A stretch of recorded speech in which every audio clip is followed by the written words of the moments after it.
It's a process that's been used for thousands of years. I mean, the Egyptians, the Indians, ancient civilizations have done this for years. 67-year-old Joe Austin shows us what this is. His ranch in the Chiricahua Mountains is the process in action, using rocks to help control water and ultimately turn brown into green. The more we do, the more we learn, and then it just sort of snowballs. The process doesn't have a fancy name or a big price tag. You pile rocks in areas where the water runs when it rains, and the loose rock structures slow down the water and allow it to sink in a bit before moving on. You don't want to have the larger rocks at the bottom, sort of smaller rocks in the front. Eventually, areas that were rock or gravel become full of vegetation, and the water stays.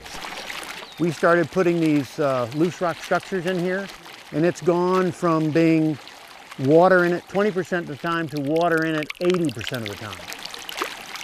Roots and soil on solid rock. Before we started this, there was no soil.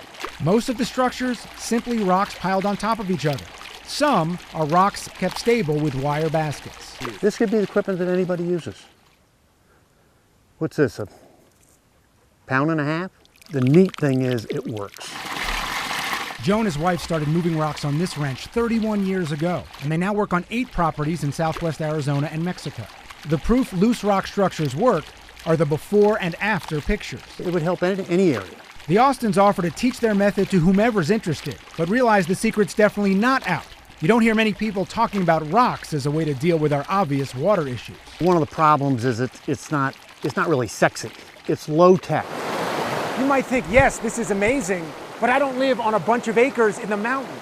But the point is, what they did here, you can do no matter where you live in southern Arizona. Austin says just about every homeowner can spring into action, even in the city of Tucson. It would certainly help if you have any erosion problems on your 2 acres, or your 1 acre, or even your 1/4 acre. It could help your flooding problems. Over a longer period of time, it could help the water problem. Austin remains hopeful more people will take matters into their own hands. He says even when people see how simple and cheap the process is, there's one thing preventing them from trying. When you explain this to people, they look at it and they think it's just too much work. You know, just sitting on your tail doesn't slow the water down. Joe Austin showed what can be accomplished when you actually do the work.